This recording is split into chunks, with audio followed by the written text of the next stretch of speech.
Alright, ladies and gentlemen, the score is 1 each, and it is all coming down to this. Spawning in the 9 o'clock position as the red Terran player representing Team Property, going down to that early Zergling Baneling aggression in game number 2. It is Morrow. And his opponent showing his Terran opponent here exactly why he needs to be scouting him in early, and he needs to make sure he's prepared because the swarm can catch you at any time. Ladies and gentlemen, representing Team Darkstar, we have Prospect. This series is now tied 1-1, and we're going to be going into this game as the decider here. And we've got an Overlord from Prospect scouting in the right direction to begin with. He's gonna see the barracks first coming out from Morrow, and Morrow needs to be very, very careful this game. He does not want a potential early game cheese here to knock him out of the tournament at the first hurdle. He wants to at least get into the final 4. Prospect, though, trying to make a name for himself here, doing a great job taking that game too, and now he wants to try and go one step further as well. So we've got the hatch first this time coming down from Prospect. And this Overlord is going to be spotting the barracks in about 10 in-game seconds. So he'll be able to see that with the next text, I do believe. And there we go. Spotting the barracks is about to complete as well. Does he have enough time? Probably not, to check the gas out as well. But, you know, we've got the first Reaper coming down now. And I think this Overlord is going to be able to spot it. If he hangs around on the high ground here, he should be able to... Oh, actually, no. I don't think he'll spot the Reaper moving down here if he just goes. There we go. He's actually out of his field of vision now.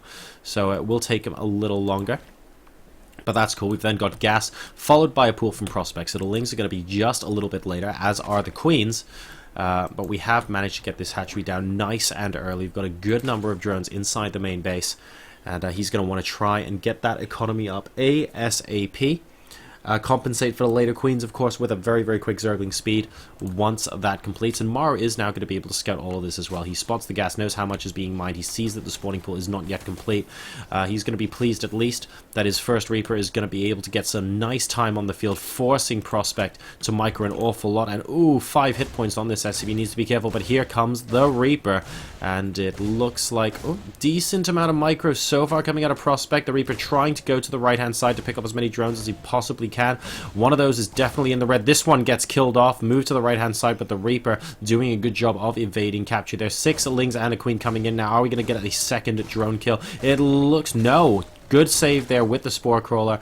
A third drone looking very low. It might go down here. And now we have the first 4 Lings coming out. Are we going to see the Queens save the day here? The Reaper still basically on full health. So a couple of drones now on very, very low red health. There are 3 more actually about to die. There goes one of them. Here comes the Queen. Are we going to see a second one as well? No, we are not. So currently 2 workers killed so far this game, with a couple more Reapers. A couple more drones, rather, on very, very low health, but keeping them alive at this crucial stage. We've now got... Oh, the Queen actually moving out a little bit further, and that allows for a drone kill. Are we going to see a second one as well? Wow, that's a lot of missed mining time here. Every single drone moving out, and we actually have the Reapers now moving down to the natural, where one of these drones is going to become an extractor, managing to get off with the second one as well. A third Reaper now. We have to see some more Queens come out from Prospect here. This is not a good time for him right now, and he does not want to be losing any more drones to this. Behind this, we've got the third command center going down for Morrow. The factory is about to finish as well, so he's going to comfortably get those Hellions up undisturbed. And 3 Reapers inside the main base once again, picking off a decent number of drones. At least one more going down there. These Lings trying to stop them from going down, but won't be able to. It looks like every single one of these Reapers is going to survive by getting onto the high ground there at the third base location. And we have 5 worker kills so far this game for our Terran player. And now we're starting the wall from Morrow. He doesn't really need the bunker right now because he knows his Reapers are going to be able to fend off anything that Prospect can currently throw at him. Doing a great job with that early game harassment. We'll see if we're going to see some more. The extractor now getting populated back with gas. So Prospect trying his best to macro up, getting those minerals up ASAP here. We've got no third coming out from him yet. No macro hatch coming out from him. We're going to see what his choice of tech is, and Stim has already begun for our Terran player at the 7-minute mark. So right now, he might be able, in fact, to go in with a couple of Hellions and go for some follow-up damage. Morrow successfully not losing a single Reaper there. and I think that's what he might be going for. We've got a Marine here as well for some extra DPS. The stim is going to be massively helpful, and I'd love to see a move out from Morrow now, but we have got a Ling attack into the natural expansion. I can't see this going very well indeed. Double engineering bays actually to block the Ling's approach. I would have welcomed those Lings coming in if I had 4 Hellions, to be perfectly honest with you, but maybe Morrow is just going to keep these and go for an incredibly greedy approach here. I think he can just about afford to, as long as this army doesn't die in the middle of the map. And here comes the army towards the third base. He's going to try and force a cancel. By the looks of things as they stand, look at how far Queens potentially have to walk to get here. I think he is going to successfully force this cancel here. And then the number of units means that Prospect actually has to think about defending at his natural expansion here. So successfully cancelling, unable to get the drone to the Vespine guys are there. And well, no spine crawlers. We've got 2 queens and a bunch of speedlings. Needs to be very careful here thanks to the number of Hellions that Morrow has in this composition. These Lings in the middle of the map are just kind of running around. Only 3 of them left right now. And I wonder if Morrow's going to try and pick off a couple of queens. Ooh, is he going to see the drone moving down to the southern location? He doesn't, but he's certainly taking a look right now. And no, he's not actually going up just yet. In fact, that drone is going to become a hatchery. So Morrow perhaps not pushing this as hard as he possibly could right now. Those double engineering bays are getting those 1-1 upgrades, so he doesn't want to put himself in any situation where this army might go down, because frankly, he's just investing quite a lot. He's got a 3rd orbital command. He's got that double engineering bay. He wants to make sure that his army just stays alive as long as possible. But that has bought Prospect enough time to get a decent number of roaches out. And I fear that he might be able to move out across the map right now, because we've got a Baneling nest now on the way. And I think that in conjunction with these roaches, we could see a nice bust going down at the natural expansion. So he's moving out across the map, and we can see that these Reapers and these Hellions are now hanging around towards the natural expansion. Really, he needs to either commit to defending or commit to attacking right now, and it looks like Morrow is going to be going back home. The roaches join up with these Lings. The Baneling nest is nearly complete. We have SCVs already pulled on this supply depot. And, well, if the Lings actually get taken... Ooh, needs to be careful. If the Lings get taken out by the Hellions, then there are no Lings left to morph into Banelings. And that's great news for our Zerg player right now. Is Prospect going to make 9 Banelings? We've got 10 more Zerglings coming out across the map right now. What is his gas situation like? Well, he can't make that many right now, to be honest. Only 5 Banelings coming out. And these roaches protecting them in the meantime. And, well, that might be enough to pick apart one of these supply depots, but what's he going to do? He needs 3 bunkers behind this. 4 bunkers, pardon me, and potentially, oh, a pair of Widow Mines as well. I don't think this bus is going to work well at all. It looks like we have a massive engagement in the middle of the map. Those Hellions and Reapers getting caught out by a couple of those Zerglings. Not actually doing too much damage, though, because he is seriously wanting to commit with this. Is Prospect going to make an awful lot more Banelings? No, he sees the number of bunkers there, and he has to be rethinking his strategy right now. He basically needs sort of...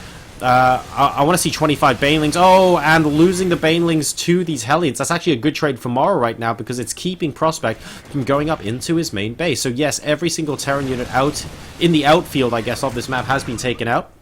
But look at the number of bunkers. Look at the number of Widow Mines. The SCV's already to repair. And I think Prospect has to acknowledge at this point that, hang on a second, I don't actually think I can break this right now. He is up to 3 bases, but, you know, with against 3 orbital commands, really he wants to be taking a 4th sooner rather than later here. And 2-2 has just started for Morrow as well. So Prospect has to be thinking right now, how am I going to be... teching up, how am I going to see what my next move is, because obviously this slow road, slow Baneling bust isn't going to work. The double evolution chambers are coming up now so that he can try and catch up on upgrades, but I'd have to say, if Morrow is able to move out and comfortably take his 3rd base right now, he's got to be in a fairly comfortable position. He's salvaging all but one of those bunkers, and well, with that 2-2 on the way, I feel like he can start moving his Widow Mines to this location as well, so that he can just defend this kind of common area and try and keep his 3rd base down. That's exactly what he is going to do. In the meantime, we've got 1-1 for the Roaches plus Glial Reconstitution coming out here, so potential for a timing perhaps before 2-2 completes for the Terran player. We'll be keeping an eye on that. That last bunker also getting salvaged, wanting to use those minerals for more units does Morrow. And a single Zergling is going to be slightly annoying, but 4 Marines are going to put an end to that, so that's fine. And Prospect can now see that the 3rd base has gone down, but really you can't do too much about it right now until his tech comes through. In fact, I think this Overlord is just about going to be toast. Yep, he's actually just dropping gunk over here at this location, but, you know, there's no real... there is no real prospect of Morrow taking his 4th base right now, because he's only just landed his 3rd. So, I'm not convinced that's necessarily the best move. I would have liked to try and move the Overlord away, but never mind, that's going to be inconsequential at this point of the game. So he's moving forward now. Widow Mines actually to start things off on the edge of creep, and deciding not to borrow those, which I think is a good move because it's basically only a single queen. He's now moving on to creep. There's a decent number of Banelings now being morphed in. I can hear it. Baneling speed, though, not yet complete. And Prospect is going to be facing a pretty hard time here. He's got 12 roaches on the way, now 13. Baneling speed not yet done. +1 not yet done. +1 armor not yet done. This is a great time. He needs to hold on for another 30 seconds before engaging, but to be fair, I think he's going to be able to. Those 2 roaches out for a Sunday stroll, and wow, just about surviving there, but needs to be so careful. He needs to try and flank from both sides. Here come the roaches from the natural expansion. Here come the roaches from the third base, and we're going to try and pick this off using roaches alone. A good amount of DPS from the Marines, but look at the numbers of units coming out here from the Zerg play. It looks like Prospect is going to be able to force this back, and picking them up in the medevacs to move out. Now, you've got to watch out because we do have that Widow Mine out on the field as well, and that is just kind of chewing out, potentially picking apart some reinforcements that might move out towards the middle of the map as well. Supplies currently 149 to 153 in favor of our Terran player. 2-2 is now complete, though, and 3-3 is on the way. A double drop being loaded up by Morrow. Let's see how much damage this is able to do, because it's still just the 1-1 roaches with Glider with Constitution in the middle of the map. We have no Banelings with this army at the moment, guys. He's basically maxing out on roaches. There are the first couple of Banelings. Here comes a double drop into the main base as well, and I don't think Prospect spots this until now. That's quite a big amount of units, and he doesn't have enough time to move back with these roaches. This main engagement actually including a Thor. Oh, great job picking up by the medevac there. In fact, on both fronts, Morrow doing a fantastic job at pushing him back. And how much damage is this drop doing? Well, quite a lot is the answer. The lair is about to go down as well. The Spore Crawler behind the base is going to go down, which means that these medevacs are going to get free reign. GG, well played, and good luck from Prospect. Properties Morrow, ladies and gentlemen, in a tense 3-game series, is going to move on by a scoreline of 2-1 and will qualify for the NorCraft Cup finals in November by getting into the top 4 thanks to this victory over Prospect.